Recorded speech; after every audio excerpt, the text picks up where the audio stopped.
Good morning from Mexico City. Good morning to you. Thank you. Thank you. Thank you very much.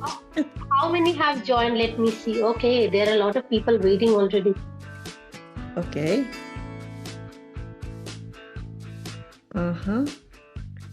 Hi, everyone. Hi, everybody. Hi. Hi, everybody. Namaste from India. Hi. Buenos dias from Mexico. Nice to meet you. Nice to meet you all. Nice to meet you all, ladies. From Morocco. Morocco, yes. Our Miss Anissa. Yes. What's the time there? It's 3:15 p.m. Okay, that's a good time for you. Yes, very good. Nice. Well, for me, it's 8:30 in the morning. 8:30. Yeah, you woke up really early today. At 5, I just woke up like,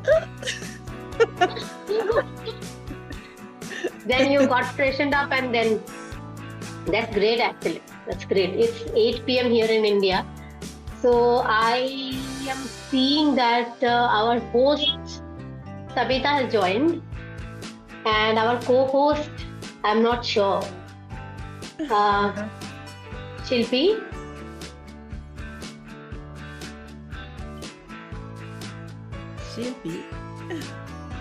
Shilpi.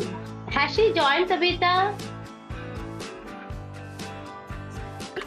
Hello. Hello. Hello. Hello. Good afternoon here from Nigeria. Oh, wow. Good afternoon. Hello. Good afternoon, Mommy Tayo. Good afternoon, dear. Okay. Is everybody here? Good afternoon, Anissa. Good afternoon. Hi, Queen. How are you? I'm fine. This is Tabitha. Okay. What is the Queen? She's not there? Queen is coming. She'll soon be here with us. Okay. In any moment. Yes. Okay. So we'll have to wait for everybody to be there so we can start officially. All right. Hello. All right. This is the first international meeting, right? Yes, this is an international meeting. The first one. Oh, yes, amazing. I'm very excited. Yes. We have to do an international meeting, but not virtual. We have to do it in Morocco. You are welcome. Yes. Oh, thank you so much. Yes. You are most welcome to India as well, all of you. Please do come and let us plan together something so that we can, host you in India and conduct a G100 meeting all together very soon. Okay. Thank you. Inshallah. Seriously, I want to go, huh? Yes, Monica was telling me the other day she really wants to come, and even I want to visit all of you to your respective countries. It will be so amazing. And also, I am from the travel industry, so I keep traveling and I love traveling. So definitely someday soon. I participated in the G100 meeting in 2003 in India, in New Delhi, with Dr. Harbin. Yes. Okay. I was there. You were there. Oh. Yes. How nice. How nice, Anissa. Yes, Anisha very nice. or Anissa? Anissa? Anissa, yes. Anissa. Oh. S. Okay. Yes. S. Anissa. Yes. Okay. I have Anissa. And you are Shilpi? Yes, it shall be. Shilpi. Hello, Monica. Hello, Anissa. Hello, Momita. Hello, Tabitha. Hello, Soham. Hello, Tabitha. Hello, Shilpi. Hi, everyone. Good evening. Welcome. Good evening. I recognize you from the other meetings. Thank you so much.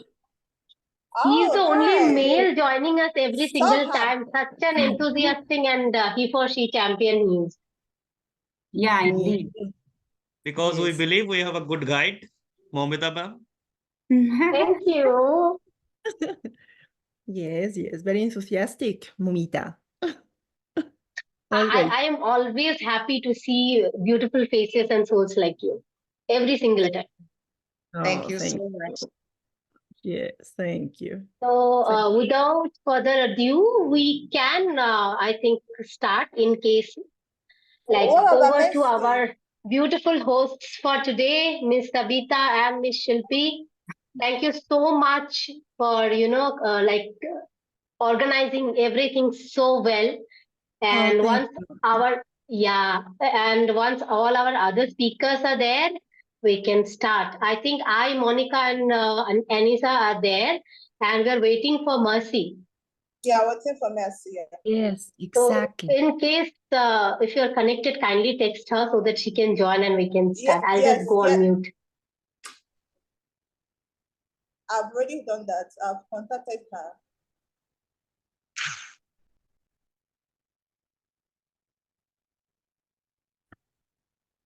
Hello, Mercy. Yes, we are waiting for you. It's showing me connected. Can you see me? No. We can't see you. I'm on the Zoom. It's telling me connecting. I think it's network. Maybe you have to reload. Okay. Yeah. Okay. I think Mercy is having a little network challenge, but she'll be joining us soon.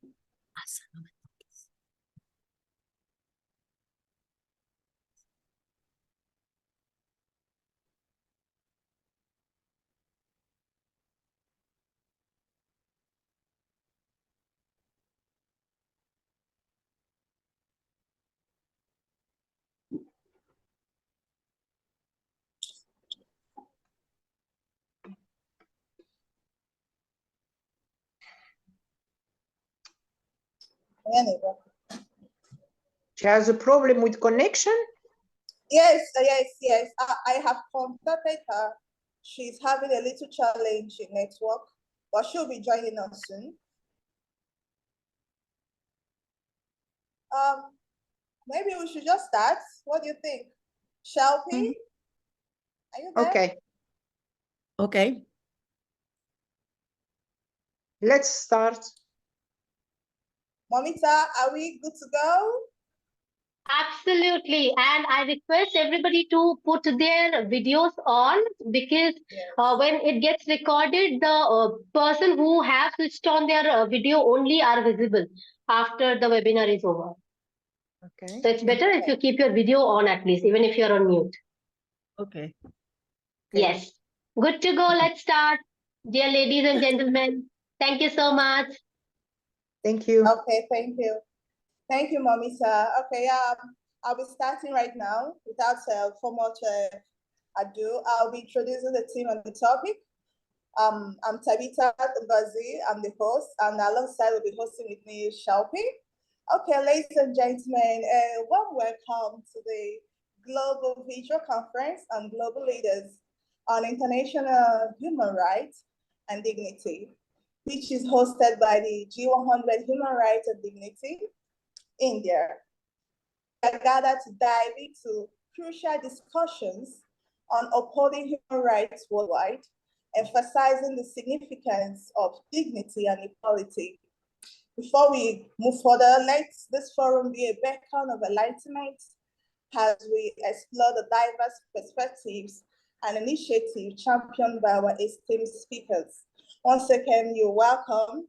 Here in Nigeria, it's 3:36 p.m., still about evening. And in India, I know it's 8 o'clock p.m. Other countries, you're highly welcome. It's nice to meet you. And it is my distinct honor to introduce my insightful co-host alongside with me, Shelby. Shelby, is a dynamic representative of Global Advisory Council, G100 Media Arts, and Communication Wing under the esteemed chairmanship of Alex Okoroji. Shelby has also been a proud ambassador for FUSIA for the last 7 years. FUSIA is a platform dedicated to empowering women entrepreneurs globally.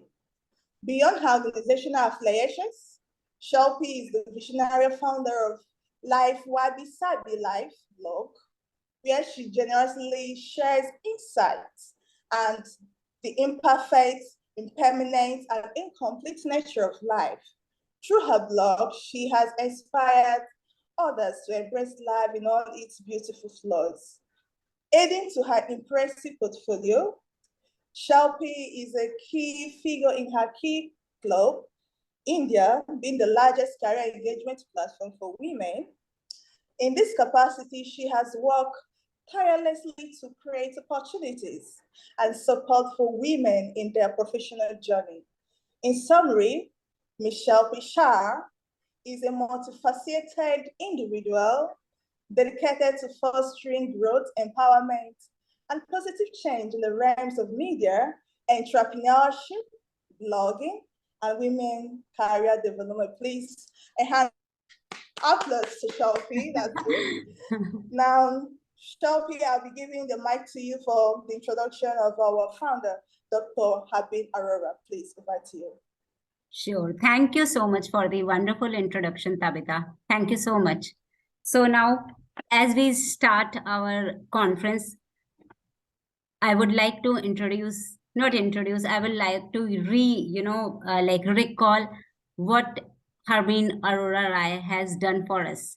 So we would like to start by applauding a thought leader, global icon, and visionary for women, Honorable Dr. Harbin Arora Rai. Dr. Rai is a prominent figure in the realm of women's empowerment, education, and entrepreneurship. As the founder and president of G100, Women Economic Forum, All Ladies League, Women's Indian Chamber of Commerce and Industry, and She Economy, she has established platforms that collectively form one of the largest women's network globally, reaching 5 lakh inspiring women. In addition to her leadership in the organizations, Dr. Arora serves as the Chancellor of Rai Technology University in Bangalore and Jharkhand, Rai University in Ranchi, India. These universities prioritize educating youth from underdeserved sections of society, particularly in the fields of farming and agriculture, with a focus on empowering local livelihoods and capacity building. Beyond her contributions to education and women's network, she is the founder of Bio Ayurveda, an organic health and wellness enterprise. So, with this, ladies and gentlemen, distinguished guests, and esteemed participants from across the globe, before we delve into today's discussion, I extend my heartfelt greetings to participants from every corner of the globe. Your presence here today is a testament to the shared commitment to human rights and dignity. Regardless of borders, let us unite in the pursuit of a world where every individual rights are safeguarded and dignity is non-negotiable. Thank you for being an integral part of this transformative dialogue. Now, it's my privilege and honor to introduce my beautiful co-host, Tabitha. So Tabitha is a leader, advocate, and a change maker, empowering individuals and organizations through leadership, coaching, social impact, initiatives, and unwavering dedication to women's rights. Tabitha is an author, speaker, entrepreneur, founder of Goal Quest Consult, guiding ambitious leaders to success and social responsibility. She is currently the Southeast Regional Chair for Human Rights and Dignity Wing G100. So with this, after this introduction, let us embark on a journey towards a more just and equitable world. I would request Tabitha to make us familiar with the details of the agenda of today's conference. Over to you, Tabitha. Thank you very much, dear Shelby. That was a nice one. Okay, on today's agenda for this conference is both ambitious and essential. And as we embark on the journey through the constitutional landscape of various nations, analyzing the state of human rights and dignity, together we will postulate new objectives and resonate with the aspiration of the current generation, with a specific focus on empowering women and youth. Our ultimate goal is to foster gender equality in all dimensions of life: constitutional, financial, mental, and overall stability. So I'll be giving the mic to Shelby for a brief bio and questions on the speakers. Shelby, over to you. Sure. Thank you so much, Tabitha. So let's acquaint ourselves with the distinguished voices that will enrich our discussions today. So we have with us Momita Chakrabarti, founder and CEO of Destinatia Tours and Travels, is a multifaceted Indian entrepreneur known for her roles as a travel blogger, YouTuber, and mental health mentor. Recognized with the Young Achiever of the Year 2022 Award and National Business Leadership Award 2019, she is also the National President of Youth and Community Empowerment Council, WICCI. Momita, with a background in major companies like Air India Limited and Valmer, envisions Destinatia as a global travel leader, where actively contributing to sectors like education, aviation, and community empowerment in India. So, Momita, will you like to share your insights regarding human rights and dignity with respect to your country? Over to you, Momita. Thank you so much for such a wonderful introduction about me, Shilpi and Tabitha. I'm really honored. Just to start with, about human rights and dignity, I do a lot of sessions. So I always start with the word by saying Namaste everyone. Hope you all are keeping well physically as well as mentally. Because I feel that both physical and mental well-being are both very important and crucial, and we must take care of each individual's mental and physical health. Whenever we ask, how are you today? We must think about that particular person's mental well-being too. So when I say, generally people say hello everyone, I say namaste everyone, because namaste is not only the national greeting of India, but it originated from our Vedic word, which is also namaskar or namaskaram. Okay, which is, like, everybody, when we meet, we use the word namaskar, namaste, or namaskaram, and it signifies the respect and dignity not only to the individual we greet, but to the divine soul which exists within us and that particular person whom we are greeting with as namaste. So human rights have always occupied a place of paramount importance, I guess, in India's rich legacy, because India believed in the principle of another Vedic word, which is Vasudhaiva Kutumbakam, which generally translates to that the world is one family. Okay, so the idea of this phrase remains very relevant today, as it emphasizes a global perspective and prioritizing the collective well-being over individual or any family interests. I feel it encourages us to think about the welfare of others, fostering global solidarity, responsibility, especially in addressing the crucial issues like climate change, maintaining the human rights, sustainable development, peace, as well as the tolerance of differences. since the days of Indus Valley civilization, if I speak, Indian culture has always been, synthesizing the diverse cultures and religions that came into contact with the enormous Indian subcontinent, basically, over a long stretch of time. Right, we believe in the word karma and dharma. Karma has now become a global word. However, dharma still remains within the Indian subcontinent. So, since the Vedic period, these two words have played a very pivotal role, which itself is a proof that India has always championed the human rights throughout the history of human civilization. So, there are many references in the Vedas and the Upanishads, which throw light to the existence of human rights since the days of ancient India. The Vedas proclaim that the liberty of body, which in Sanskrit is known as tan, the body is known as tan, and the dwelling house is known as kirdi, and the life, basically, which again translates to jivan or jivas in Sanskrit.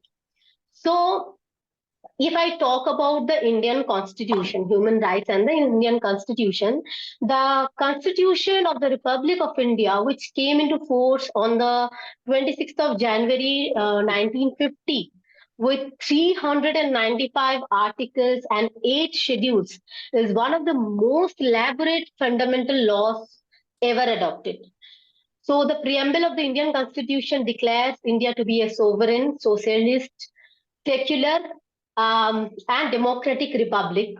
The term democratic denotes that the government gets its authority from the will of the people. It gives a feeling that they all are equal, irrespective of race, caste, creed, or religion, language, or gender, or culture. The preamble of the Constitution pledges for justice, social, economic, and political liberty of thought, expression, belief, faith and worship, equality of status, equality to education, unity and integrity of the nation and to all citizens. So, under the civil and political rights in the Universal Declaration of Human Rights and in the Indian Constitution, we have equality before law, prohibition of discrimination, freedom of peaceful assembly, right to social security, freedom of speech and expression, equality of opportunity, including 8 other rights. And under economic, social, and cultural, in the Universal Declaration of Human Rights and in the Indian Constitution, we have right to education, right to work, to just and to favorable conditions of work. Then we have the right to equal pay for equal work, including 4 other similar rights. So India is divided into 28 states and 8 union territories, which are centrally administered. The Constitution provides for division on legislative functions between the Parliament and the state legislatures. 97 items are placed under Parliament. 66 items are allocated for the state legislatures and 47 are made subject to concurrent jurisdiction of both, with the power of Parliament overriding in case of overlapping legislation, which is under Article 246 and the 7th schedule of the Constitution. And the Parliament has the power to make the laws. So this is what I wanted to speak about the human rights and dignity, which is mentioned in the Constitution of India. Thank you so much. Wow, great. Thank you so much for these wonderful insights, Momita, regarding India. And we will come back to you with some questions. Meanwhile, I will ask the audience if they have any kind of questions with Momita, then they can jot it down in the chat box and we will get back to them, our speakers, once all of them have spoken. Okay. And with this, I would like to hand over the charge to Tabitha. Maybe she would like to introduce our other esteemed guest. Tabitha, over to you. Thank you, dear Shruti. That was an incredible speech from Momita. Thank you for your insights. Now, turning the spotlight to another incredible individual from Nigeria by name Mercy Ndubisi. She is a highly skilled and purpose-driven individual with a master's in public administration and background in political science. She excels as a customer representative, combining analytic communication and administrative skills. As a passionate advocate for girl child, and women empowerment, she has gained recognition and award through her social media initiatives and physical projects, notably founding the Miriam Ujunwa Girls Foundation to raise awareness about child abuse and promote education for girls. Additionally, she championed the cause of ending period poverty in Africa through her leadership in Africa Phenomenon Initiative.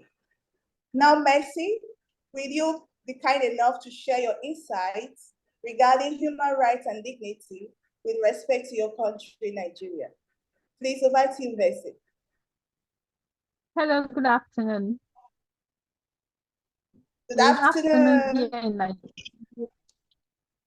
Good afternoon here in Nigeria. So I'm getting good afternoon. It's almost 4 p.m. here in Nigeria. It's a pleasure to be among incredible ladies. And I'm always grateful to be among like minds, speaking against women and trying to see a way that our children will not go through what we went through.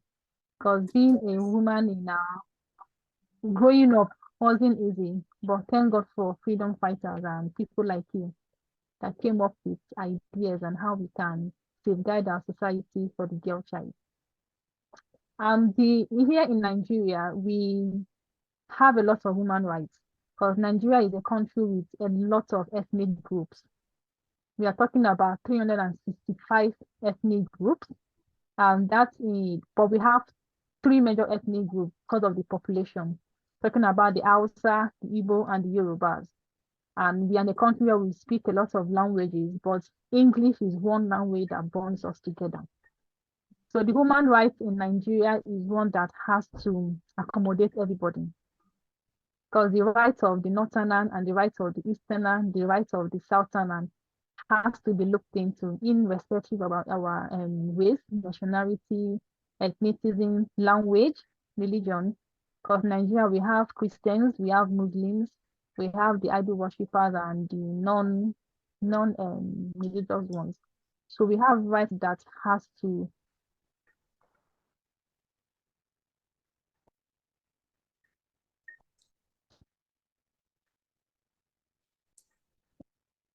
Macy, are you there? No.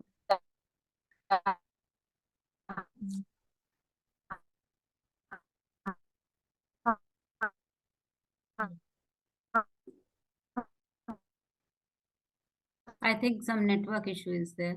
Yes, I think it's network issue. Let's give a little time or we can move forward.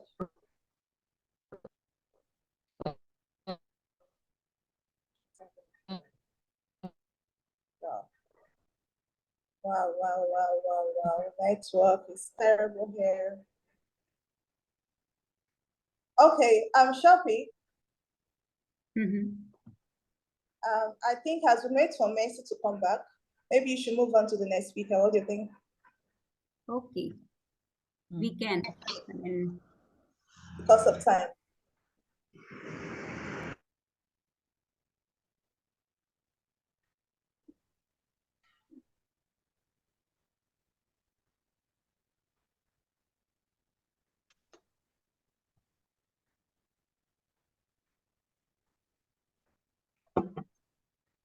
Maybe when she joins in, we can ask her, to finish herself. Yes.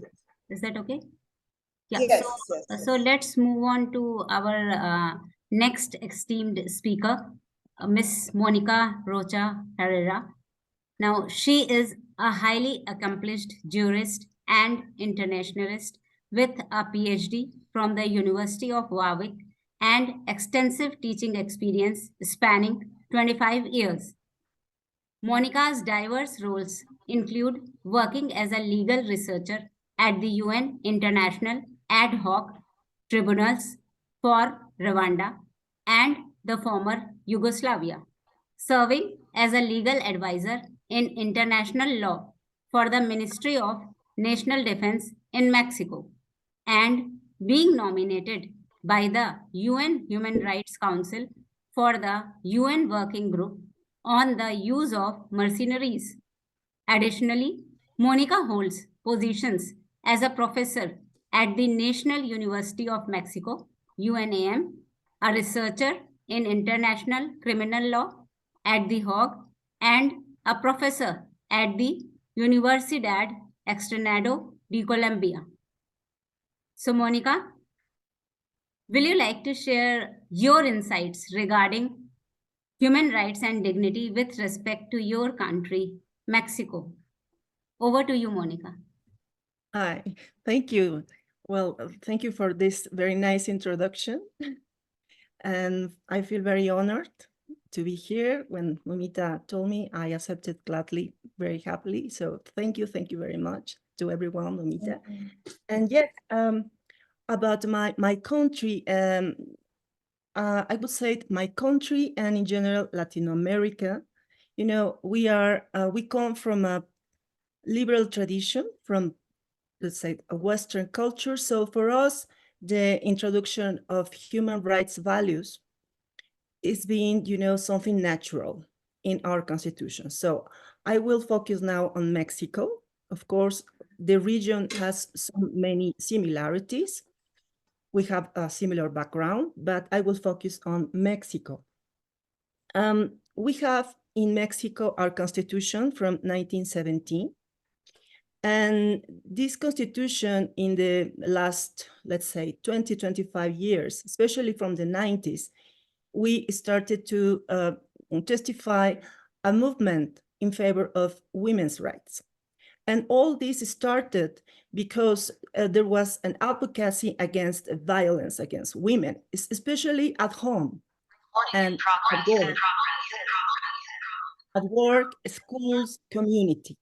So in 2011, we experienced a very important change in our constitution when it was amended, Article 1, which says, or let's say establishes, that the constitution is at the same level of all international human rights treaties Mexico has celebrated. So this is very important because in a republic like Mexico, the constitution is at the peak. But when you, in the constitution, in Article 1, establishes that all the international human rights treaties are at the same level of the constitution, then all these treaties, you know, are part of the fundamental law. So this is a very important, you know, achievement for us. From there, about women, we have several mentions, several articles in our constitution. I want, you know, talk about each of them, but I would say that, or I would highlight just the most important, let's say, for example, we have great achievements in the political representation of women in government, in Congress. We have the same number of seats for women and also for men. So this is very important. Also, as a liberal republic, we have the same status, women, as citizens as men. We have in the constitution reproductive rights, family rights.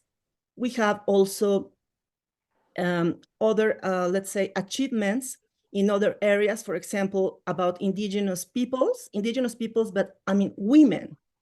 So it's a constitution that, let's say, in law, it's very progressist, very, but we have setbacks and we have also very serious problems. And this is reflected also in the legislation that has been adopted to fight certain, you know, grave crimes, such as, well, we have that we called, you know, feminicide, which is the homicide against women. And we have legislation that is, trying to take aboard this terrible crime. I will explain myself. This, let's say, norm, feminicide, comes from the word genocide. And genocide means, killing of the race. In the case of Latin America, and I speak about Latin America because there are 7 countries in this region that, have in their legislation this crime, this offense, very serious offense, which means the killing of women, gone with intent just because they are women. So we have this in the, let's say, not in the Constitution in Mexico, but we have a very important secondary legislation, like the General Law of Women's Access to a Life Free of Violence, which explains what is violence. And violence is the use of power to prevent the enjoyment of human rights of women at home, women at school, women at work, women at the community. So this is something which is, we say, from the legal perspective, is very progressive, but at the same time, we have in society the killing of women just because they are women. So we call this feminicide, the killing of women.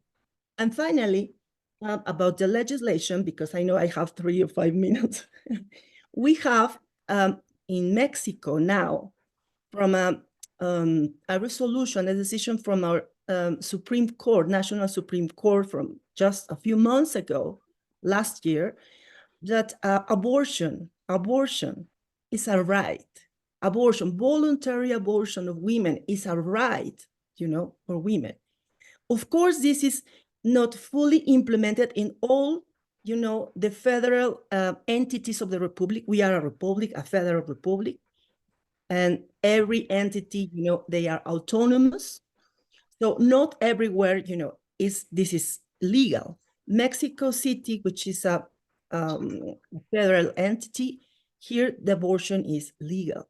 So let's say that this is a panoramic panorama of what we have. I wanted just to highlight that, yes, we have a very liberal constitution, and with many legislation. I have just some numbers here. About 28, secondary legislations in all our country, in my country, about women's rights. But not only in Mexico, but in all Latin America, feminicides are increasing. Feminicides are increasing, and violence against, women and children, female children. Okay. Thank you. Wow, wonderful. Thank you so much, Monica, for these insights. And, I love this thing that abortion is a right in your country now. So that's really wonderful. We'll come back to you with questions. And meanwhile, once again, I would ask the audience if they have any questions, then they can put it in the chat box. We will be asking it later. So now I would hand over the charge to Tabitha again to introduce another speaker. Over to you, Tabitha. Thank you, Shelby, and thank you, Monica, for that beautiful insight about your constitutional rights in your country. It's fascinating. Before we invite her, Monica, Queen Mercy was about telling us her. We'd like to have you back. Can you continue from where you stopped? Okay, hello. Can you all hear me?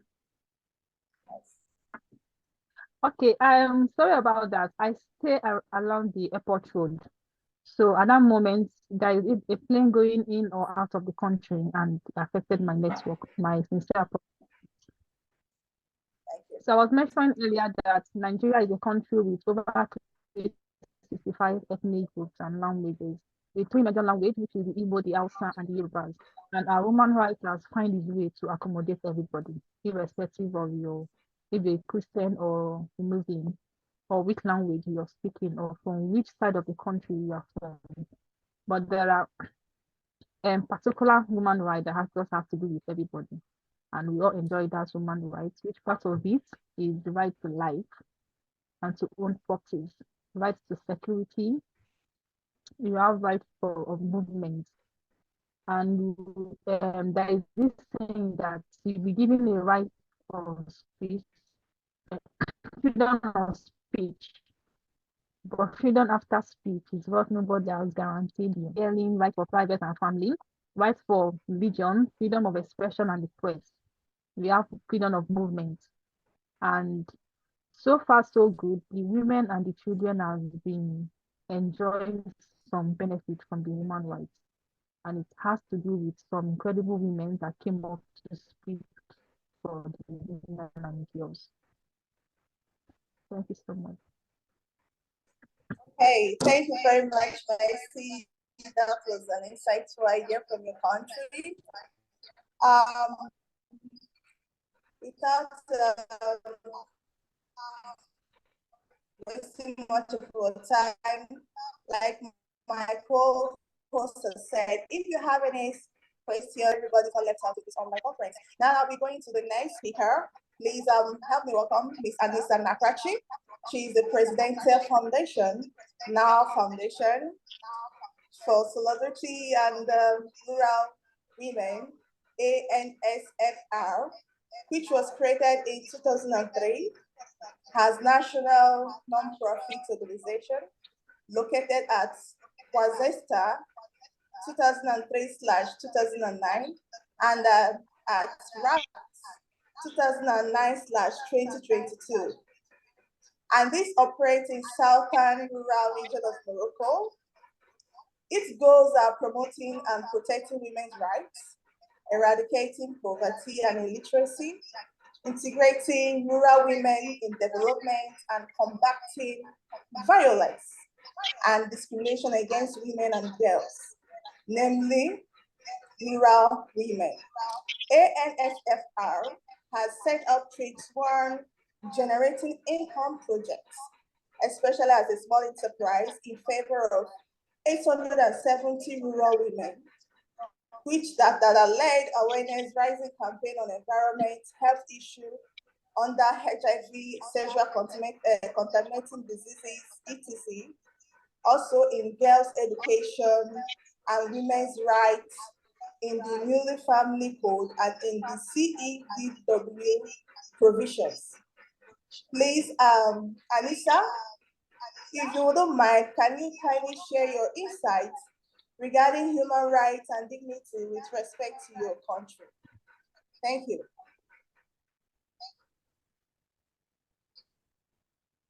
Anissa, are you there? Sir.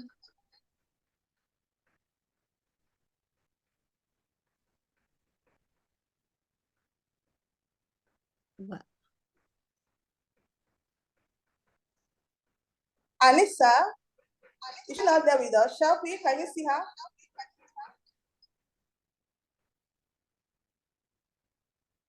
I am not able to see her.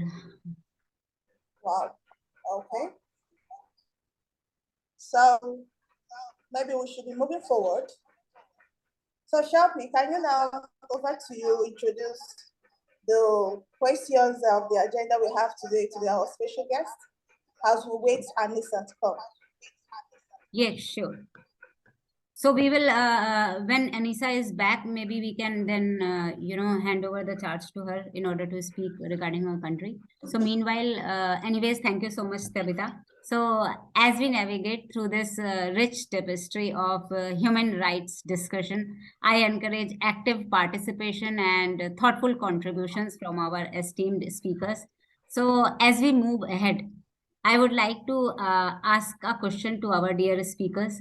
And let's take 3 to 5 minutes of our time to address the question so that each and everybody gets a chance and we could be mindful of our times.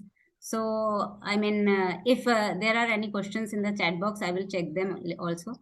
So firstly, I would like to invite Momita Chakravarti, G100 India country chair, to share her perspective from the world's largest democracy, India. So Momita, we all know mental well-being is an integral aspect of human dignity. How does your country, India, incorporate mental health considerations into their constitutional frameworks, ensuring holistic support for their citizens in this aspect? Momita? Okay, now this is one of my. Thank you so much for the question. That's a really interesting question, and this is one of the most, dear topics for me. I always speak on mental health, and I always feel that mental health is very important these days, especially. So, to start with, I would like to quote one international covenant on economic, social, and cultural rights, that is the ICESR, from the year 1966, which has included mental health in the Article 12, which states that the state parties to the present covenant recognizes the right of everyone to the enjoyment of the highest attainable standard of physical and mental health. This is according to the ICESR, like the global thing. Personally, when I speak about mental health, I always, see that there are a lot of things to be discussed. There are a lot of different kinds of mental health issues which are coming up these days as compared to the last few decades. So, mental well-being or mental health is one of the major topics which I feel should be brought to light in a broader and a better way. So we still do not see that much of mental health awareness as compared to the other countries across the world. But and I think that we should give more importance to that, because mental health is as much important as physical health to us, because we have so many hospitals for treating the medical, physical health, whatever problems we have. Even if we have a stomach ache, we can have a medicine. But generally, when we speak about mental health, for example, somebody is suffering from depression, somebody is suffering from anxiety, somebody is suffering from stress, we do not take it that seriously when as compared to the physical problems we take. Definitely, whenever we have even gastroenteritis at home and we are feeling little feverish, we have medicines at home. But when we want to speak about depression, and we feel that okay, for example, we women, we always get periods every single month, and those are the days when we suffer a lot from mental anxieties, and there are different kinds of mental health issues which come up. Some women face it before the period of that particular dates. Some women feel it during those days, and some women even feel it after their periods are over. So the thing is, this when in India we stay basically with our family, we stay with our parents and our brothers and sisters, our siblings, and generally people like they like I come from a family which understands all these things, and they really support me a lot. But there are a lot of families in India till now who generally feel that what is wrong with you, and girls are still shy to express their feelings about periods or menstrual hygiene. They are not able to share that what they're going through, what is the problem they are facing. Their stomachs are aching. So I feel probably because mental health is not visible, it doesn't matter that it doesn't exist. So it's just like air, like we are breathing, we know that air exists, but we can't see it. So if I talk about my country, Bharat or India, we have come a long way. But the thing is, if I bring back references from the past few centuries, I hope I'm not taking too much time of yours, and yeah, I can continue for 2-3 more minutes, Yes, if that is fine. you can. Yeah, thank you so much. So in case if we bring back references from the past few decades, India is known as the land of farmers. So physical labor was very much of importance as compared to the today's dates. Like these days, we have everything over artificial intelligence, gadgets, and we are more mentally concerned towards doing every single work. For example, I have done a session on this particular topic only, that when we were also kids, like if I talk about at least 20 or 30 years back, when even if I was not born, or when I was a kid, those were the days when there were even for a single thing you had to work. There were postcards. If you want to speak to a friend, you have to write a letter to your particular friend, right? But and that needed little bit of physical labor. But these days, even if you're waking up, the first thing you do is you take your phone and then you watch the time. And even if for waking you up you need an alarm clock. However, previously in India it was not like that. Everybody used to wake up with the uh, the sunrise, and go to the farms and work, and physical work was given more importance every single time in India. But these days we have the artificial intelligence. That is why I think mental health is now being raised up in our country today, because even if we are going to office, we are going to school. During the times of COVID, if I bring references, there were online classes.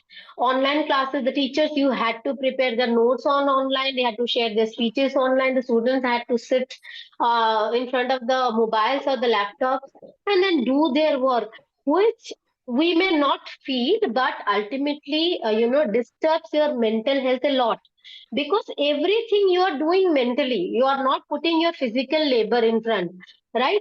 So that is why and I understand that artificial intelligence is there for making our lives better, but at the same time we must not forget that it is also affecting our mental health a lot, because we are concentrating on, see, there is a fear factor which works amongst us. For example, I'll just give a very simple example to all of you. um, Previously, I have to do a particular work. I go to the office. I have seen my parents go to the office, then only they will do the work. Okay, and then the landline phones came, and for example, somebody has called you, do not know who has called you. These days you have a fear factor working, that okay, this phone has beeped just now and I have a notification, I need to check it, I have to reply to this particular email. You always have that fear in your mind all the time, that okay, I have to reply to that mail, and you have that fear of that blue tick also. For example, you are at work and you are on call with a particular client of yours, and by mistake your phone has opened another chat, and you have not even read that particular message. But that happens. Okay, okay, I'll just take one more minute. But that particularly happens with us. Probably you have not taken, seen that particular message, but the other person might be thinking that okay, your message has been read, and that girl or boy has not replied to me. That and later on, it creates a miscommunication in your between both of you. So that fear factor always works among us. Okay, I have texted my friend, and she has read the message, she has not replied. That will continuously keep rotating in your mind. And these things, I think artificial intelligence is good, but at the same time it is harming our society and creating a lot of anxiety and stress among us. I had a lot more to speak on this. I can even do a 2 hour session on mental health, but I do not have time, I am running out of it. So I will just end with small factors, that okay, artificial intelligence is important, but it can never replace human or emotional intelligence. So it is better we connect with each other personally, and be kind to each other, be generous to each other. Thank you so much. Wow, Momita, so wonderful. Thank you for sharing your insights. And I like the best part was when you said that mental health issues are invisible, but they need to be addressed. And yes, it's so true. It's so true. So, I mean, thank you so much. And maybe we will once again come back to you with some questions. So now I would sure. I will love to speak more because I have a lot more to share. So in case if we get time, we'll be back. Thank you. Okay, definitely. So now, Tabitha, would you like to take charge and ask question from other esteemed speaker? Okay, thank you, Shelby. That was thank you very much. Thank you, Momita. At the end of the day, we just need to be kind to each other because we never might know what we are all passing through in our mental state. Okay, without for much ado, I will be introducing Messi. Messi Nubisi, which is the G100 Nigeria Country Chair, HRS, which offers unique African lens, recognizing the importance of economic stability. How can nations ensure that financial rights are just not protected on paper, but are tangible and accessible to every citizen, contributing to more equitable society in your country? Messi, are you there?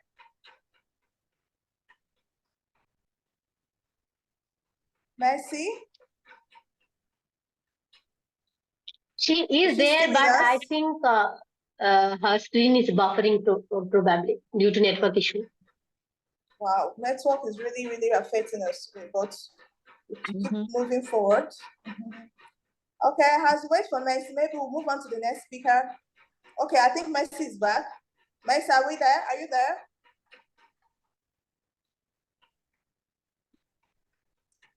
Okay.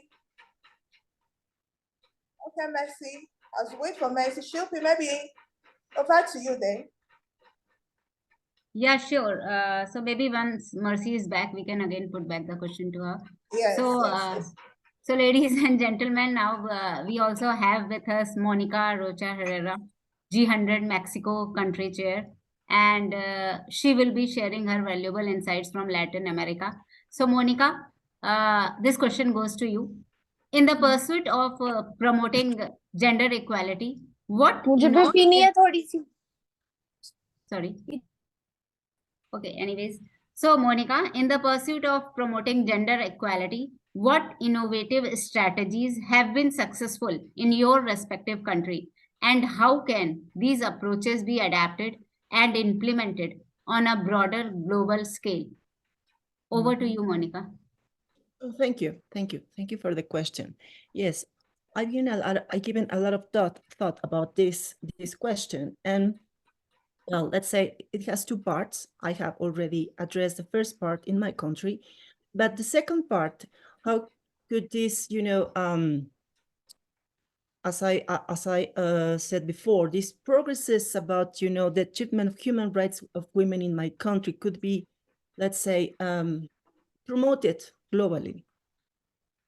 First of all, I have to talk from the jurist point of view, because this is law, this is international, human rights, and this is what I do. And to apply these, liberal views, universal values of human rights globally is not that easy. It's not that easy because we have to deal with something that we call cultural relativism. Cultural relativism versus universalism. Universalism of what? Of human rights, international human rights standards. And when we talk about women, well, we have to, let's say, to take aboard that not all the countries in the world, look with the same lens the women's rights. So, of course, we have problems, common problems globally, like stereotypes, and customs against women. We all have, all countries. We have barriers, that prevent women to exercise their human rights.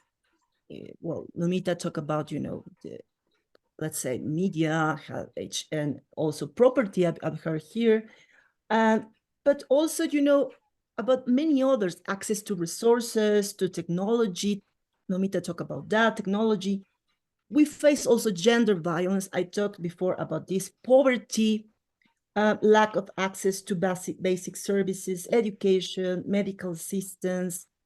We have also women, victims and children of our conflict. We have migrants.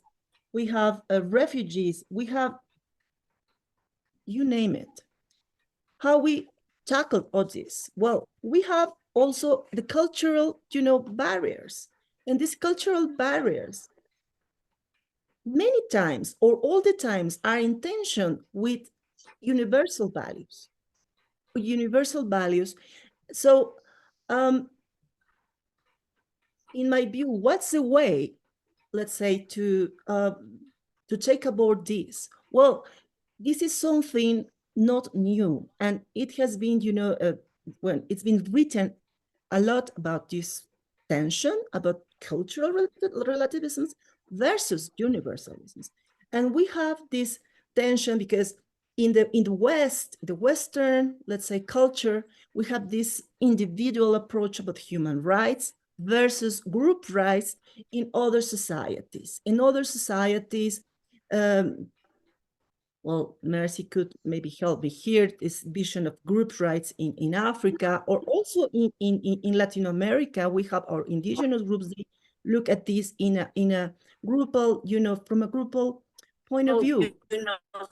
So say that, how could we make human rights of women global?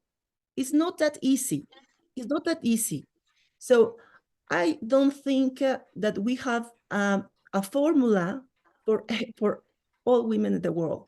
The liberal human rights that we have achieved mainly in paper in Latin America, because we come from a liberal, tradition. It is not the same in other cultures, in Islam, and also in other, civilizations, Judaism as well. It is not that, it is bad or wrong. No, it's different. And maybe I finish with this from the legal point of view. But when we take the norm, the legal rule of the prohibition of the discrimination on the grounds of race, language, religion, in human rights, in international human rights law, we have to bear in mind, that the women's rights don't have the same status, and don't have the same status because let's say, the opinion in the world is divided, and this is because it's based on a cultural, point of view, different points of view of different civilizations. So to make this global, well, it's difficult. It's difficult. I'm not saying that, we are done, we have to renounce. No. And maybe in the next, in the next question, I can take aboard that there are some core rights in human rights that they cannot be given up. And these are mandatory, and these are, for all. But for now, I would say that we have a tension. Again, I repeat it, to make this global, we have a tension between what is cultural acceptable and what is universalism.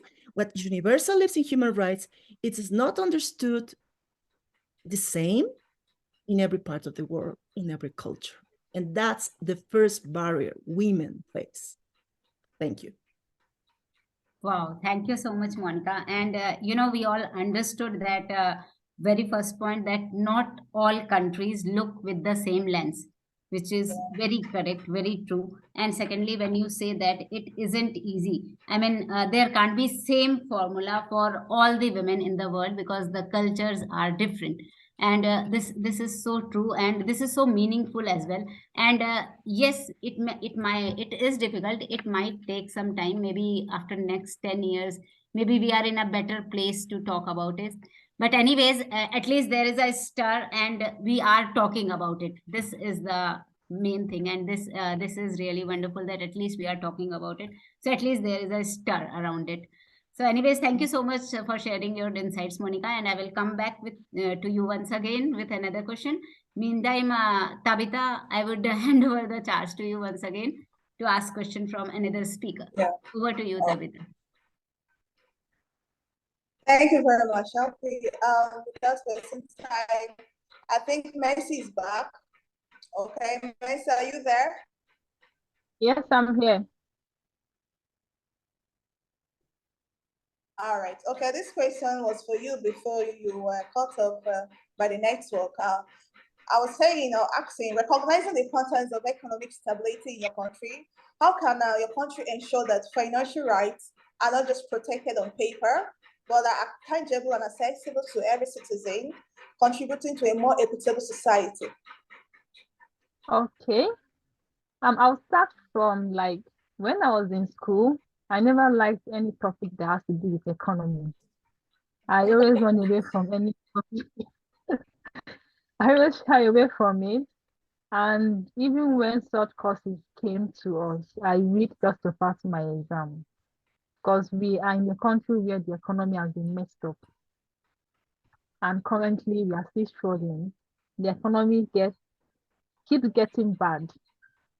And we've come to the stage where we've told ourselves that it's no longer time to pray, but time to work. And hopefully, thankfully, people are started working to better the economy. But to answer that question, I would say by bridging the gap between the rich and the poor, by making sure wealth is distributed. When I say distributed, I mean the wealth of the society is not just for one particular set of elites or one particular set of individuals. It gets to everyone. I was once told that the most money in the bank are for diseased rich people. And our accountability plays a role here. Calling the next of kin to claim the wealth when their partner or their parents are diseased will go a long way. In countries that works, when I say countries that work, there are Western countries that are held accountability. Countries that work, organizations that are accountable for all this money. It just is not just easy or comfortable for you to launder money. And holding going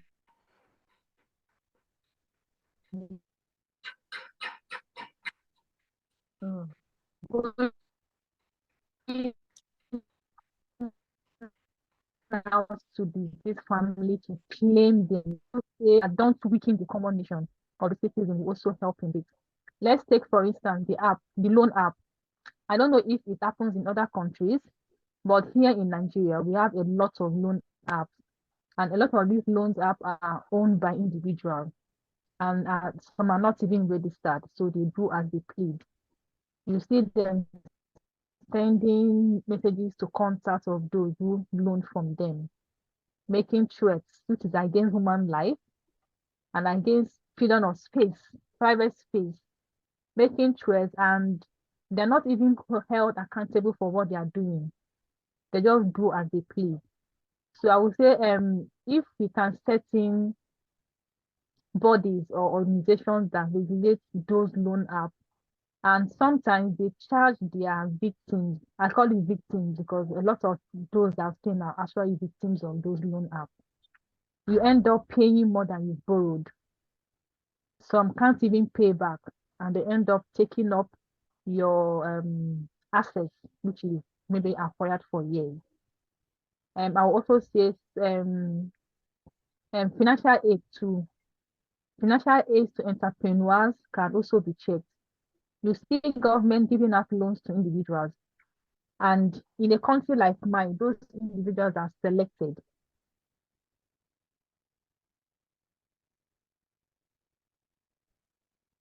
So even after the government are giving out those loans to checkmate what they are doing, there's nobody to checkmate if those loans or aids are gotten to the right hands. No one keeps staff, they are allowed to run as they wish. So in doing this, I would say accountability, monitoring, and evaluation from maybe an international institution will help to improve these problems. Most organizations have separate teams such as consultants that help them to do this. That is most. When I say most don't even know what it is to checkmate their funds that goes in and goes out. And if individuals are getting the right amount, they have to. And if money is being given to some particular set of individuals and some are not getting it,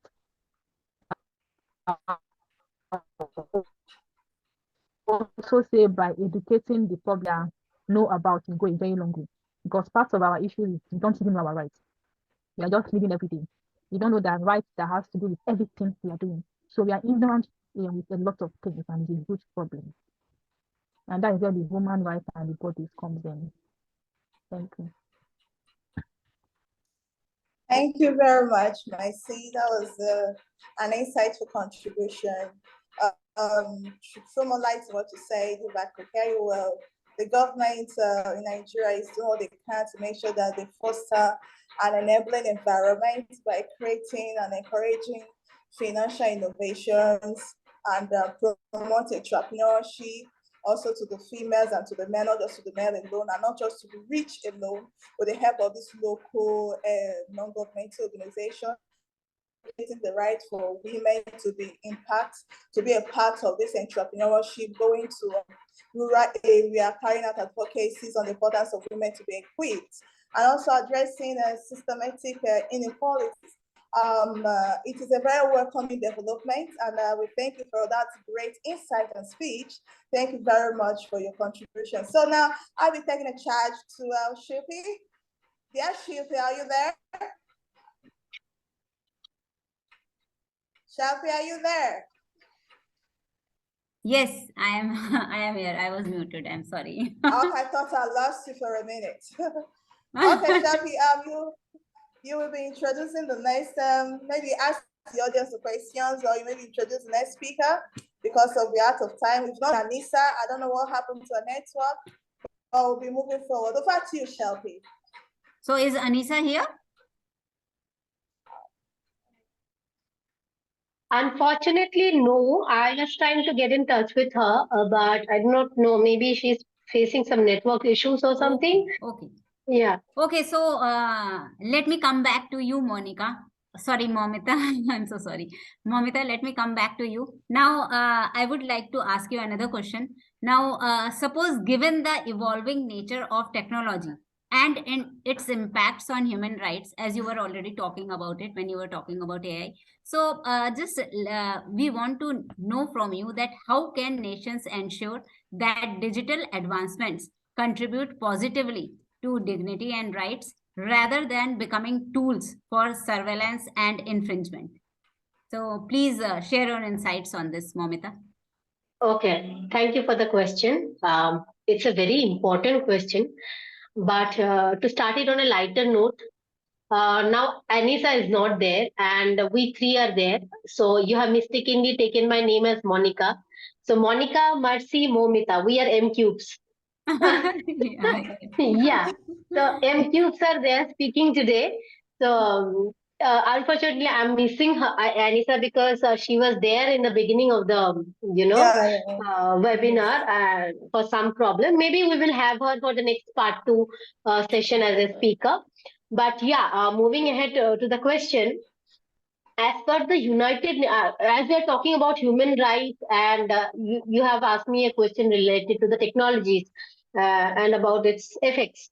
So going globally, if I talk about the United Nations organizations, they have stated that technologies can make our world fairer, more peaceful, and more just. Digital advances can support and accelerate achievement of each of the 17 some 17 sustainable development goals are there as per UNO, from ending extreme poverty to reducing maternal and infant mortality, okay, and promoting sustainable farming and decent work and achieving universal literacy. But technologies, as I already said earlier, also can definitely threaten our privacy, erode security, and also fuel inequality. There are a lot of, scams and digital use of unfair means, like for example bank, like your even banks are digital these days, so it affects technology. I feel personally, being a person, like I am a home person, so I feel that yeah, technology is definitely is helping the like us globally to connect with each other in a much easier way, but it is also affecting us a lot through various other means which are not even relevant or were imagined by human beings earlier. Even if I talk about 10 decades, sorry, 1 decade before. Okay, so the thing is, they have implications for human rights and also human agency, like generations before, like the governments, the businesses and individuals had the choice to make in how we harness and manage new technologies. But these days I feel that technology is handling human beings more than human beings are handling the technology. For example, I hope you agree to what I'm saying, because the thing is, the current generation is seen discussing about this AI, which is in full form known as the artificial intelligence, which is going viral. We have like everything, like connecting with friends, doing webinar just now. How we are connecting to each one of you from different parts of the world. It is a very good thing, and you know human rights, when we are talking about human rights and global dignity, yeah, definitely it's helping us in raising awareness about each of the country's policies, rules, regulations, and what each country is facing, in connection with the women empowerment or child infant mortality, I would say, or how women's are as Monica shared about feminicide. So we are getting to know a lot of details which we were not getting before artificial intelligence or the technology which we have now was there. But at the same time, the thing is, every coin has two sides. Just how it is being helpful to us these days, it is also creating a lot of negativity, and there are a lot of negative impacts of artificial intelligence. So there are artificial intelligent mechanisms are created ultimately by humans only. For example, a mobile phone is created by a human, computers are being created, this Zoom, this tool which we are using for connecting to each other is created by a human being. But what I feel very sad to share with you all, that these days people are giving more importance to artificial intelligence rather than giving importance to emotional intelligence, or majorly the majorly humanity. What are all this for? According to me, these things are created to make the lives of each individual easier, and not to make our lives more pressurizing. So as I was giving the example of the WhatsApp chat also, it's just the same which I feel, that why we are becoming so stressed out, that yeah, we have to reply to our friend, and the friend must also understand, like old days, that okay, she might have got my letter by now. She will reply to me after 15 days. That's fine. Our friendship is not going anywhere. But these days, artificial intelligence is like, showing WhatsApp. Okay, for example, you have mistakenly sent a message. Like there are a lot of reels being created also, that you have sent a message, and WhatsApp shows this message was deleted by that particular sender. And you, like you do the other person is thinking, wow, what have she or she deleted, and you are also in a dilemma that okay, I was not sending this message to this particular person, by mistake I've sent it, but I don't know what that person might be thinking about me.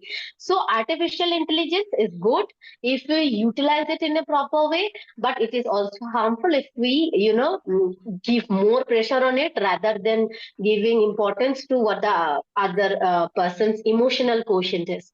So that's what I would end my answer with, that technology is important, but it is more important how you use it. Thank you. Wow, great. Wonderful. And I love this thing where you said that giving importance to AI over emotional intelligence is something we need to talk about more, or we need to make people aware about it. That yeah, technology is here, but as a person also we are here, and we need to understand each other better, even more than technology. So, anyways, thank you so much for sharing your insights, Momita. And now I would like to hand over the charge once again to Tabitha. Tabitha, maybe you would like to ask question from our another guest. Okay, thank you very much, Shelby. Thank you very much, Momita, for that great insight on the technology. I like the last part you said, that all depends on how you use it. So thank you very much. I'll be asking Mercy, please, this question will be for you since we don't have an answer on the platform. In the era of increasing global migration, how do you think your country can collaborate to ensure that the protection of migrants, human rights, and the role of a constitutional framework plays in these challenging roles in our country, Nigeria? Thank you. I heard. Yes, can you hear me?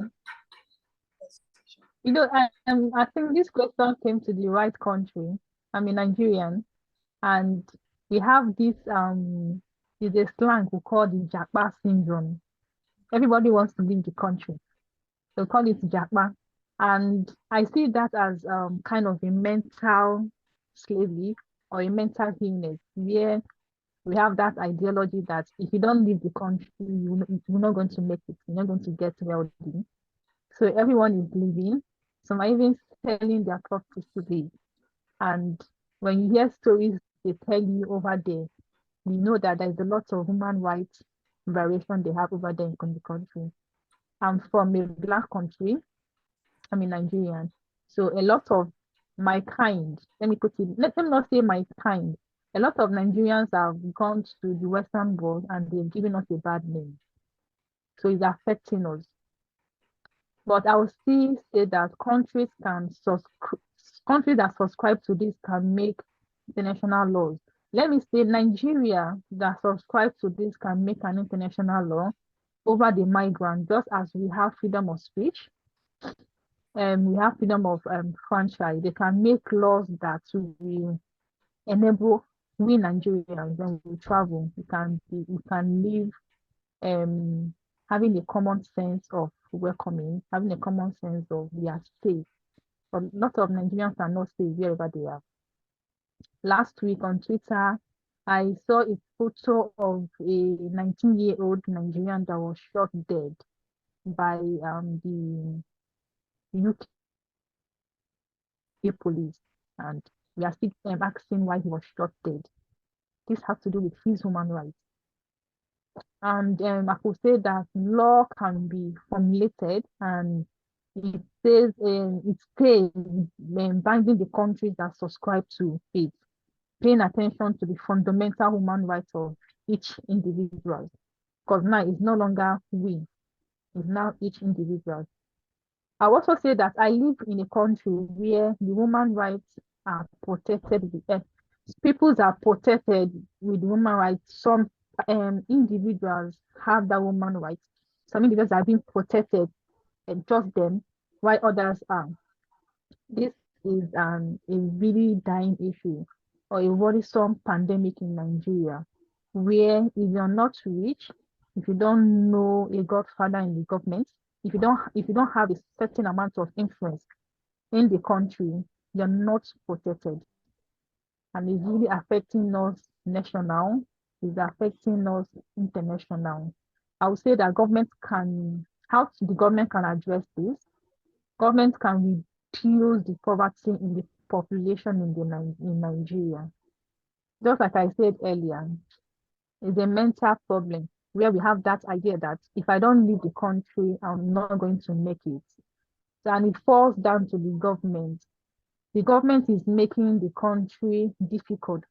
Currently, I have a friend that wanted to come to Nigeria for advocacy on menstrual products, and I told her we are having economic problem, so I can't shoulder some responsibility for you. So if you're coming in, I'm so sorry, but responsibility, financial responsibility is on you. Why? Because the economy is bad. And she understood me, and we have to force that phrase. So if government can help reduce the poverty in the population by increasing more jobs. I live in a country where there are over 200 million adults, and there are fewer companies, fewer government offices, fewer parastatals that are employing. And you have the you have the older generation still working. So the new ones are leaving school every year. They are pushing them into the economic class, and there's no job.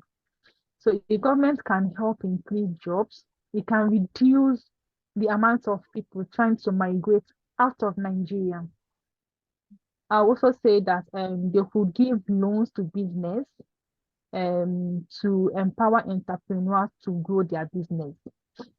I'll keep using Nigeria because I'm a Nigerian and I'm living in Nigeria. Being an entrepreneur in Nigeria is a difficult task. I once had a Zoom meeting and the light went off and it went dark. And I had to apologize. The lights are off. So it's not as if it's dark in Nigeria, but there is no electricity. So there are lots of challenges that entrepreneurs in Nigeria go through. I also say in Nigeria, the government is always the government because individuals cannot do it all. The government have that responsibility. That is why they are here in power. I also feel that most people move to find greener pasture. Hence, the brain drain of our most seek professionals seek seek that law of migration. Because if I'm leaving, some will tell you I'm leaving home for home. But when they leave home for home, they get into trouble. When they get there and they are not getting what they aim to get, they are not being appreciated for being around, they are being treated as animals. We are humans. The anger will keep rising. And before you know it, you see them getting into things that they're not supposed to get into. Most Nigerians are not even doing what they're supposed to be doing. You see Nigerians with masters, with PhD, and they are doing a cleaner job in the UK because their rights are not being protected outside Nigeria.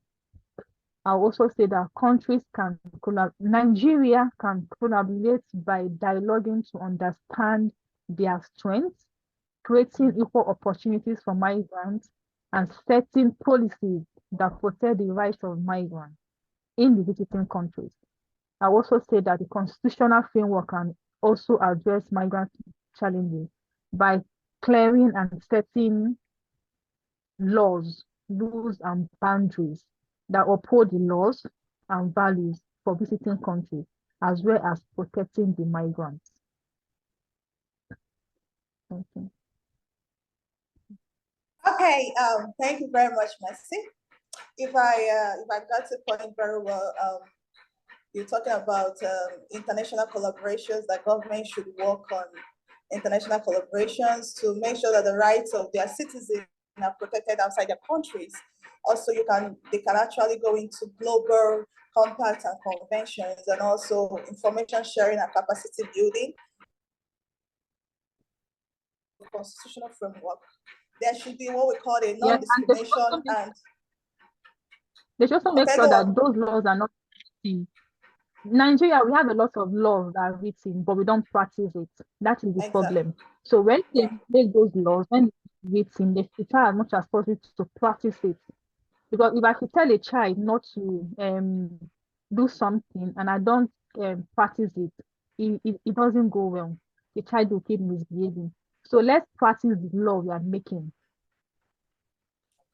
Okay, thank you once again, Mercy. We really need to work on the practicalization of the laws especially in Nigeria. And also that can help the international collaboration with Nigeria to protect their migrants.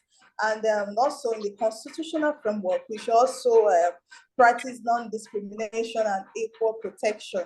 Let there not be a racism factor, you know, and this person is from this tribe, this person is from that tribe, so this person has more advantage than the other person. So there should not be a non-discrimination. Everybody should be equal and acceptable. And also we should also, the migrants should have right to asylum and refuge as well. So thank you very much. Any questions for you? Now I'll be giving the charge to Shelby. Shelby, are you there? Please, can you take over and ask the next questions? We still have time on our side since Anissa is not here, so we have 3 speakers on today's platform. Thank you, Shelby. Sure. So, coming back to you, Monica. Momita, how much time do we have? Do we have 15 minutes? Yeah, sure, okay. Sure. Because it is going really well, so I can, sit here for another half an hour. But because it's lovely listening to so many beautiful ideas and the global human rights and dignity. Sure, you can go ahead and take your time as much as you want to. I do not have any problem. Thank you. Okay. Thank you so much. Thank you. So, coming back to you, Monica. Like I am, loving the insights which you are sharing, and these are very meaningful actually. So now I would like to ask you that the postulation of new objectives is crucial for progress. We all know this. What specific actionable goals can be proposed and pursued by nations to ensure a more inclusive, equitable, and rights-oriented future for all? So I would like to ask this with you, Monica. And before we proceed, Monica, there are 3 people whom I am seeing here since the beginning. One is Julie, one is Brenda, and one is Humar. So congratulations to you all for being here for such a great time. And if you have any questions to ask, then maybe after Monica is done answering her question, then you could ask your question. Okay. Thank you so much for being here, everyone. Over to you, Monica. Okay. Well, also, I've given a lot of thought about this. And you know what? There is not a simple answer, of course. And trying to respond to this, I think that we have to come back to a very important and valuable, opinion of a judge of the International Court of Justice, Judge Tanaka, a former judge, in which he talked about something very important here. And he said that when you try to apply equality mechanically to achieve, in this case, women's rights, if you apply this equality just mechanically, you will generate profound or deep injustices. So he said, what we need here is a different approach, different treatment when it's reasonable, and in the case of women, it's reasonable. So when we talk about gender equality globally, what we are talking about, in fact, is about something which is called affirmative action by governments. Affirmative action. And by affirmative action, we come back to Judge Tanaka's reasoning when he said that when you have vulnerable groups, and in that, dissenting opinion of a very important case, which was I give the reference, the legal consequences for states of the continued presence of South Africa and Namibia of 1970. That dissenting opinion came from that case. See, it was an advisory opinion, actually. What he tried to say is that when we have vulnerable groups, we need this different treatment, which is he called it also a positive discrimination in the sense that the state has to make or favor some positive steps, in this case for women. So before I talked about the difficulties between, the different views, the cultural views to approach women's rights in the world. But there are some other rights for women, which are called core rights. And these are fundamental. And they go, hand in hand with, the rights of women to access, for example, in the case of Latin America, a life without violence. A life without violence. And this is a core right. This is a right that you cannot keep up. You cannot argue that because there is a cultural, a tradition, you cannot respect that. No. Also, there are other rights which are considered today, fundamental. And well, we will have another conference in February about gender mutilation with G100, and I am very privileged to be invited. And this is a clear example of something that, according to international standards and according, let's say, to all people that is reasonable, that cannot be accepted, because as the UN Special Rapporteur on Torture, that he already died in the 90s, Sir Nigel Rodley, he said this is torture. And torture, the prohibition of torture, is something that goes to the level of the the prohibition of this flagrant violation of human rights, which is a core right.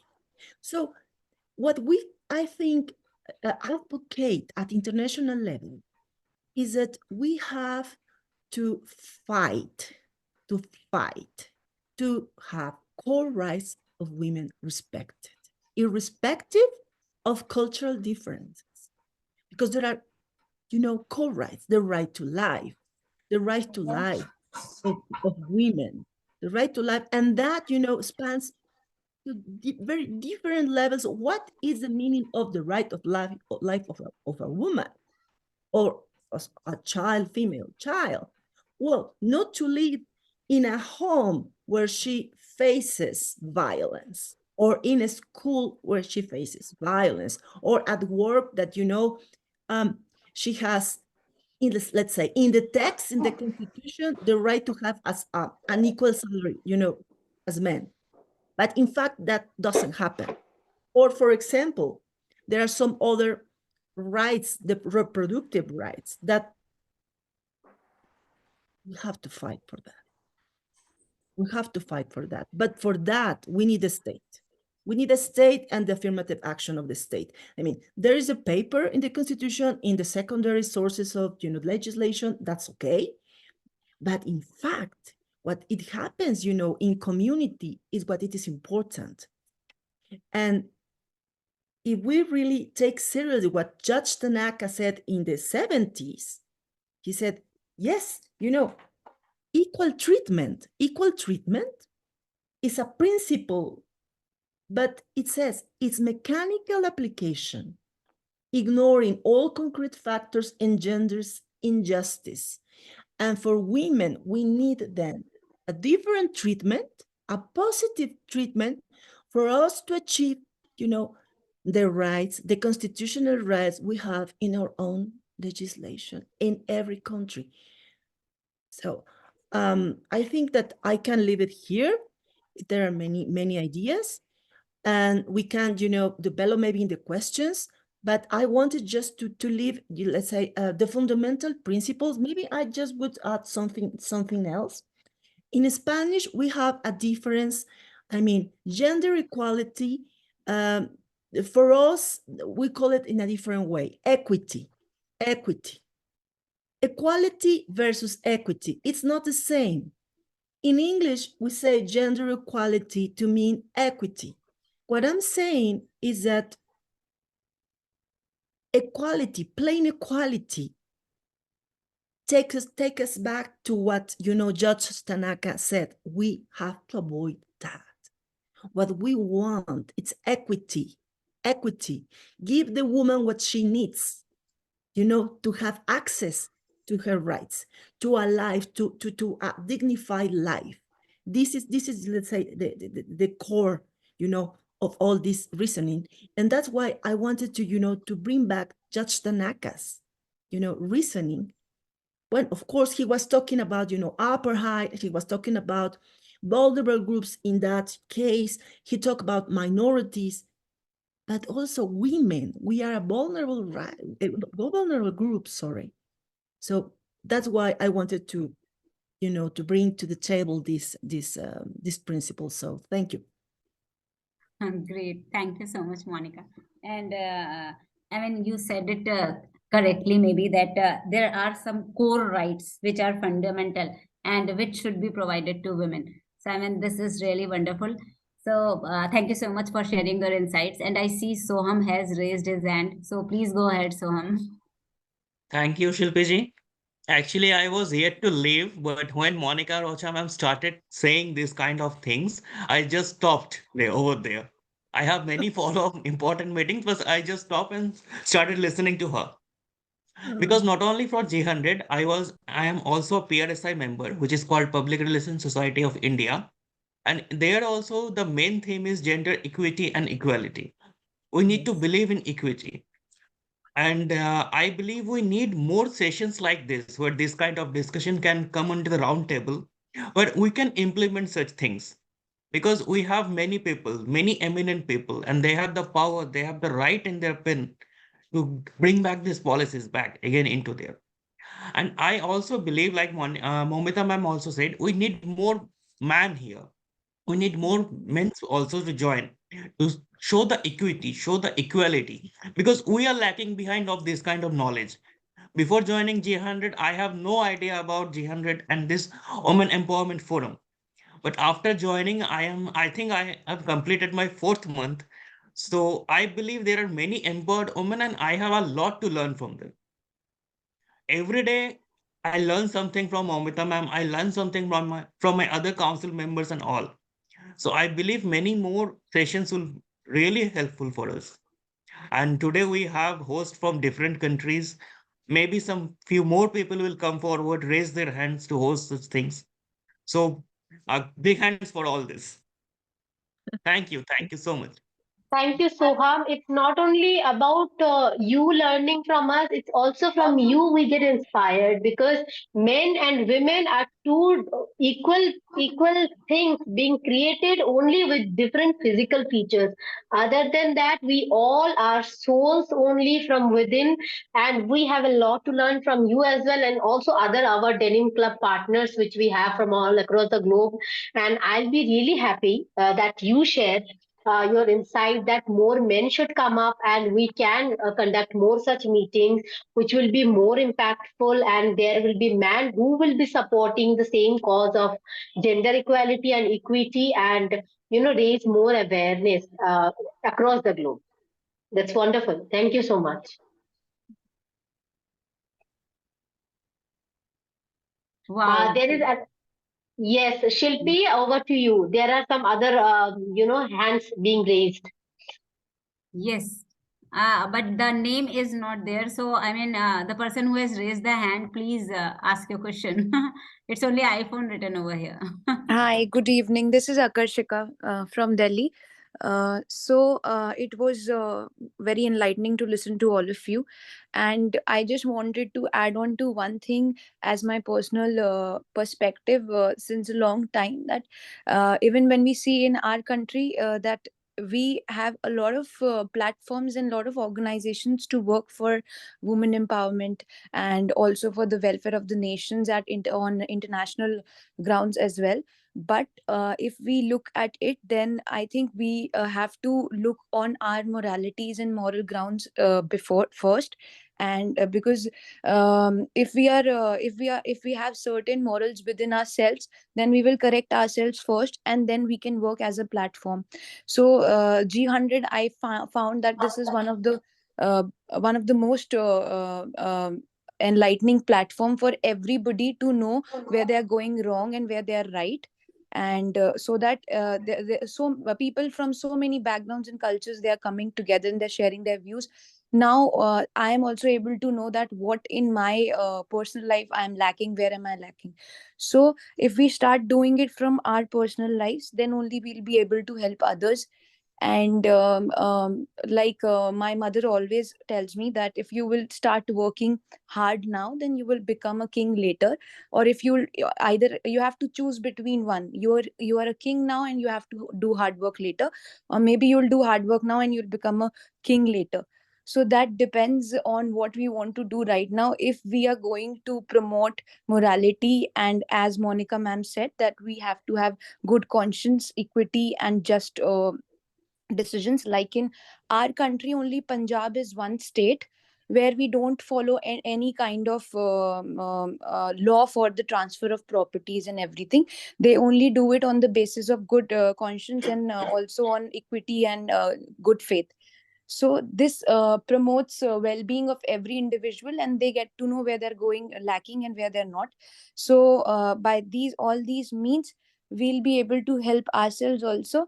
And likewise, in if we are working hard right now, then we'll be able to help future generations, not only the women but also the men. As Soham also rightly said, men's there are, because we have a general opinion for maximum male part of our society, that they are not interested in all these things, or they think that women are lacking at a lot of places. But we have literally, at this point of time, we have literally a major section of men who really want to look up to women as their leaders. So let's be very confident. And thank you so much for coming up and joining with all of us and enlightening us on different sections, questions, and different things to be noticed in our country and other parts of the society and in the world. Thanks a lot.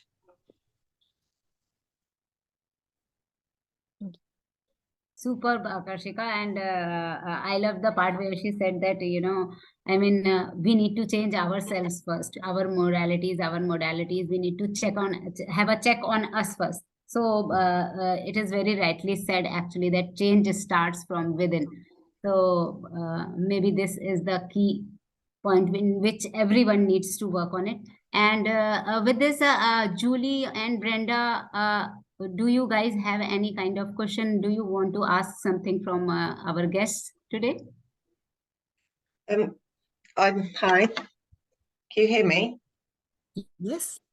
Oh, sorry. I'm really grateful for being invited to the group and for being able to hear all these amazing problems in the different countries. I know that G100 focus on solutions and not problems, and you've asked a lot of how the solutions are going to be created, and the problems have been really, really highlighted. And I'm wondering whether, through my own experience, I work with people to develop them. I've done a lot of self-development work on myself, and I totally agree that you have to raise your level of self-respect to create the boundaries that you need to stop other people from disrespecting you. And whenever I've given healing, or as I've researched why, when we treat something, why do our symptoms keep coming back? And if we look at anything as a system, and a country as a system, or a body as a system, if you treat the problem, it won't go away. And that's what's been happening generation. So what are the eminent leaders who are in a position to bring change in the government? What are you doing to get to the root of the problem and to actually change the root, so the symptoms will just disappear and we can keep recreating health and well-being and equality and 100% respect with these laws that we should be following. But there seem to be so many, from what you've been saying, so many red tapes, so many clauses, so many, we're just disrespecting that because you're a woman and we're men, or, you know, for whatever reason, the laws aren't working, which is, I think, why G100 is so important, because it's a think tank that is proactive and can make a big difference to the right people in the right way. So how do you get to the roots, and what do you do when you get there?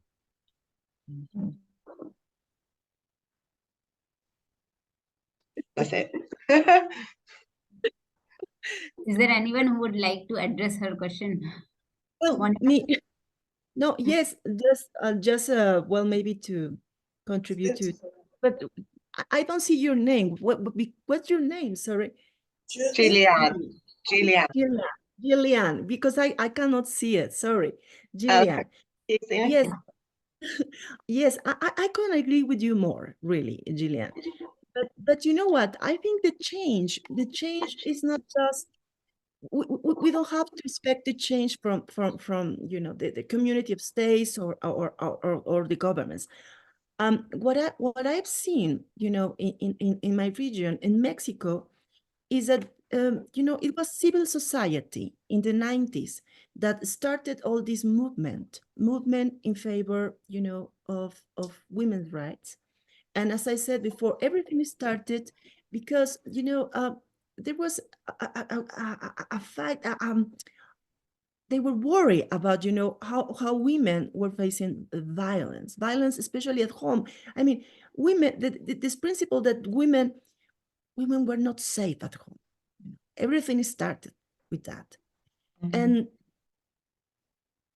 when you have civil society working on this, then changes come.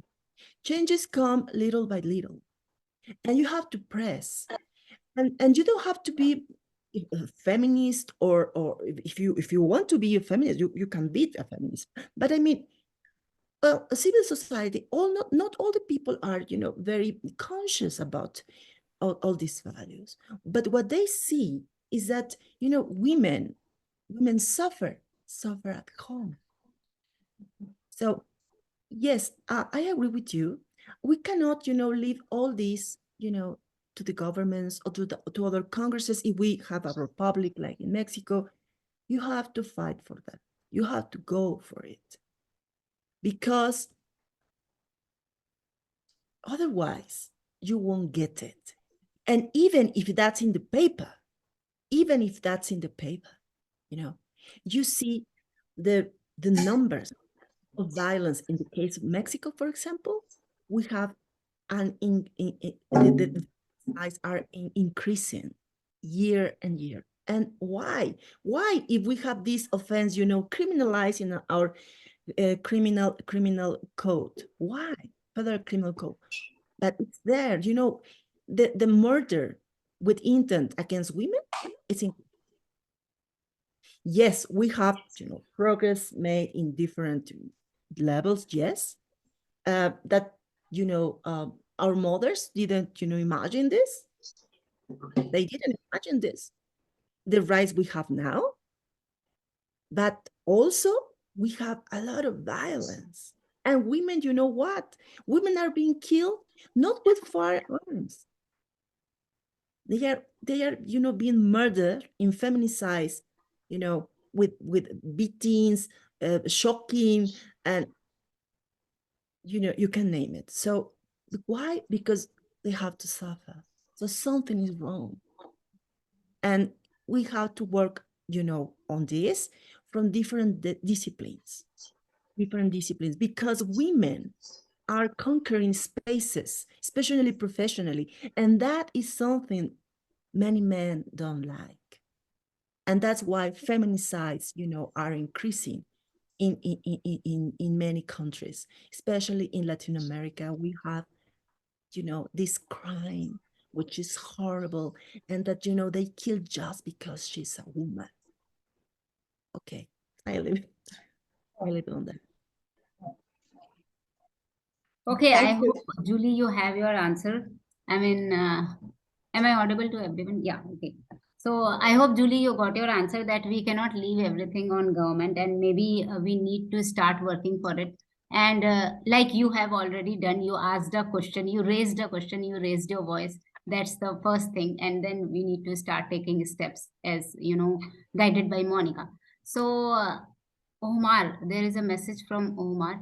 Uh, Omar, do you want to ask something?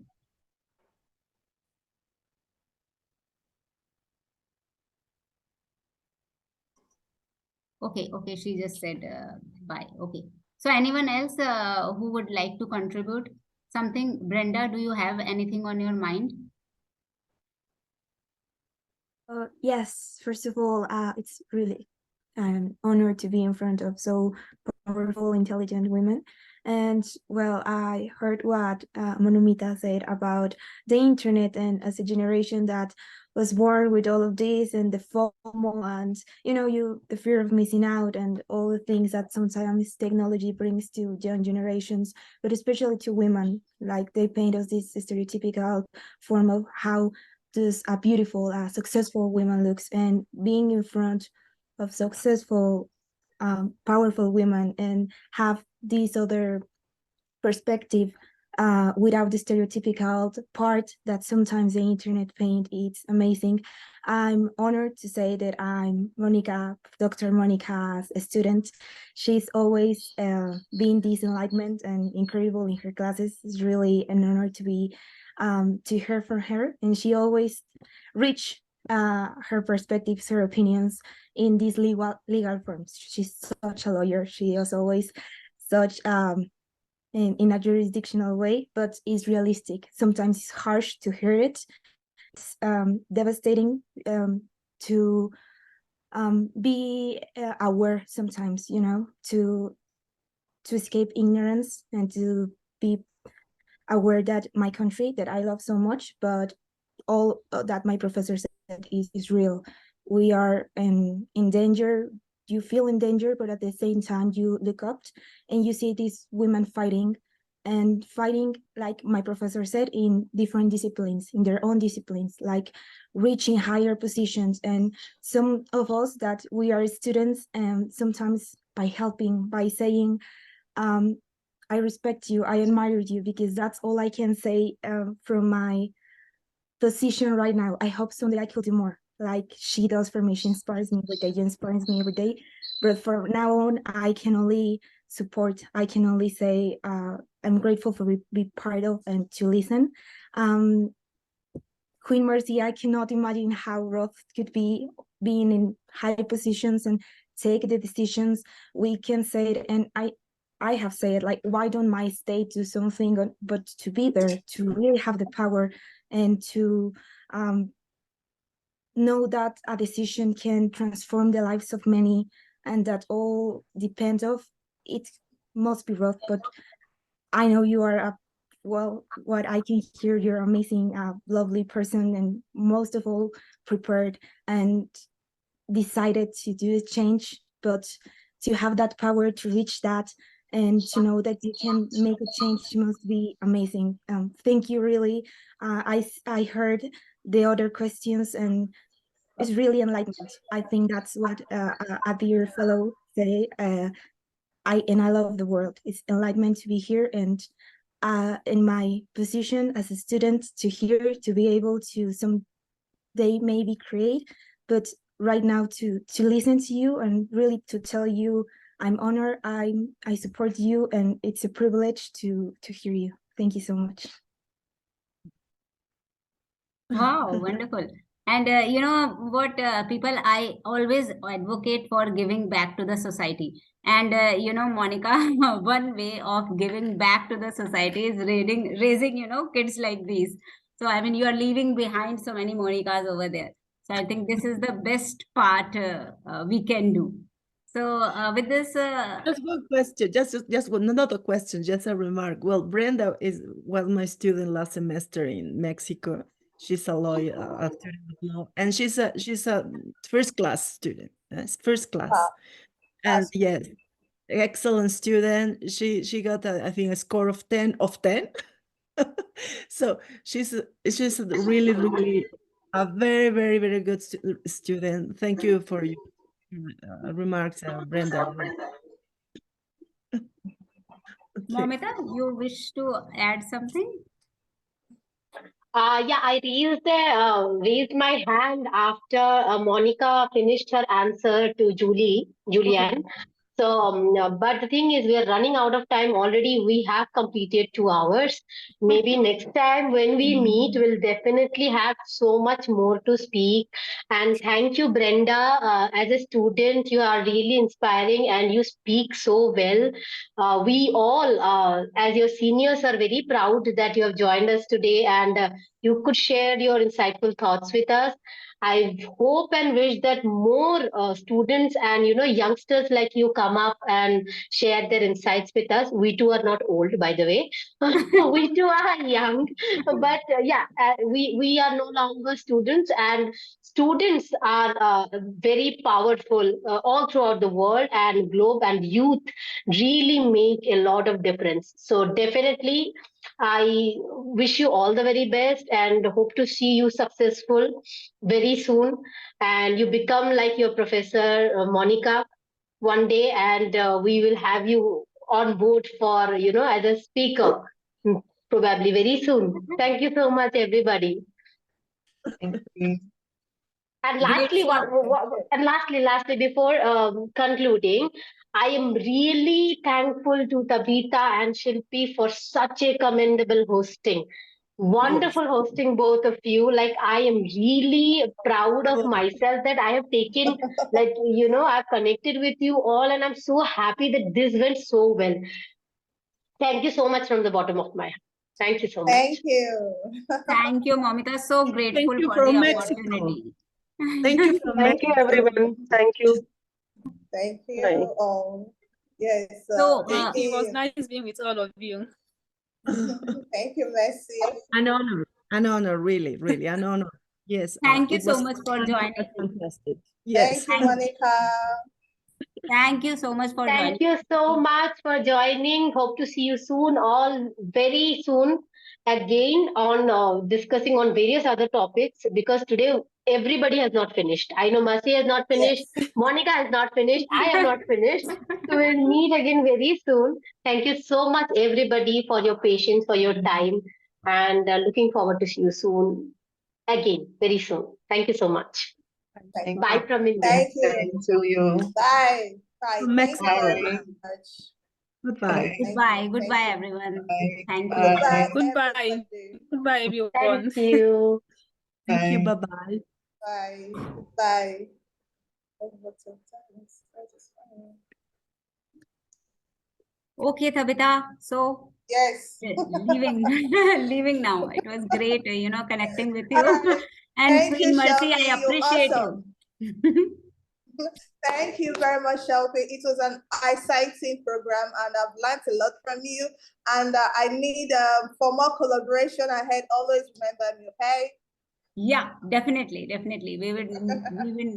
We will meet more often. Okay. Exactly. Bye-bye. Take Okay. care. Bye. Bye.